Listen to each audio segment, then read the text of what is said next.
Now to tonight's cover story. The color of your child's skin is influencing how they're being disciplined at school. A new survey says students of color, especially black students, face discipline at a higher rate than white students.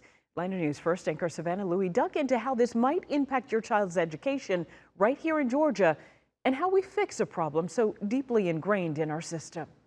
Schools were not inherently made for them. They weren't. Tamika LaSalle Finley, researching school safety, climate, and classroom management for Georgia State University, cites implicit bias for findings in a new study. A report in the National Academy of Sciences finding black students face discipline at higher rates, up to 7 times greater than white students, despite no empirical research concluding black students misbehave more. A lot of the metro Atlanta districts have largely black and brown populations. We still see disproportionality. Even in a school where I see that they make up 80% of a student population, they make up about 90% of student discipline referrals. She also says black students face more punishments for behaviors difficult to measure: defiance, disrespect, and disruption. And that usually has different interpretations culturally, contextually. It is very common for black students to interact in a more narrative storytelling way with content. Max Altman with the Atlanta nonprofit Southern Education Foundation says understanding cultural context requires more staff diversity. Black students who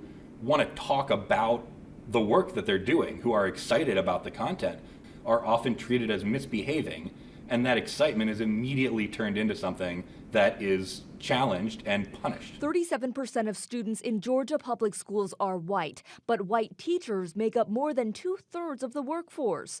Georgia State University hoping to improve diversity in districts like DeKalb, Gwinnett, and Paulding through a grant to increase black and brown student psychologists. If we have people in the schools who can understand students and can be responsive to their needs, they're more likely to be successful, not misinterpreting their behavior as disrespect or defiant or disruptive.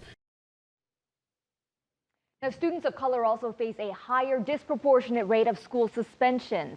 That's according to experts as well as some research. Now, I also reached out to districts here in our area, and we have their statements at AtlantaNewsFirst.com.